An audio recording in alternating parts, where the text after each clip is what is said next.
Hi again, and welcome to another edition of the Filmmaker's Journey. My name is Chris Esper. Today I'm going to be talking about the importance of working with a crew. This may seem pretty obvious, but it's really important to value the input that your crew gives you and their talent, because when you first start out, you're more than likely you'll probably be a one-man band. And a lot of times that's what I do, especially for videography work. When I make a movie, though, I love having a crew, and I'll tell you why.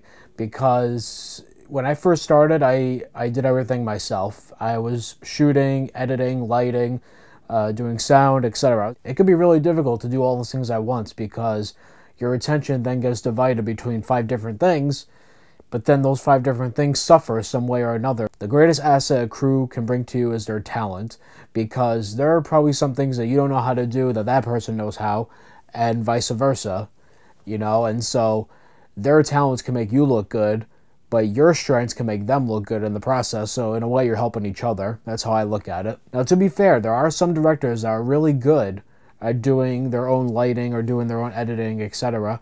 And some are really excellent at it. Robert Rodriguez comes to mind. He does pretty much everything himself, especially cinematography. He's known best for doing his own cinematography, and he's very good at it. Then you have people like David Lean, who not only directed his own films, but he also did his own editing. John Ellison, another one, he directed his own films in addition to editing. If you do have the talent in those areas and you feel confident in it, that's great that you're able to do that. I think it's important to get that outside perspective, though, for myself, because I feel like when I'm lighting and shooting my own project, in addition to worrying about my actors and my story, the actors in my story lose attention, and then at the same time, my lighting and my framing also lose attention because I'm trying to do both things at once.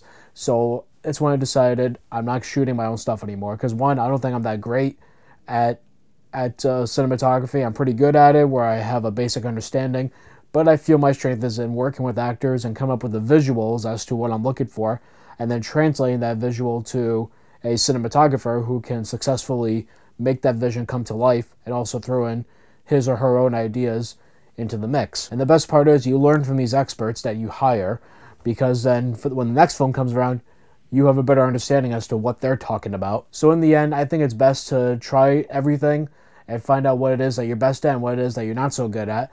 And then as you grow and develop and you meet and you network with people, bring in somebody else to do other aspects, and then your work will improve remarkably. I know it has for me. I always say that what I do is only 10% of the job. I think the other 90% is everybody else in the crew and in the cast, because without them, there would be no movie.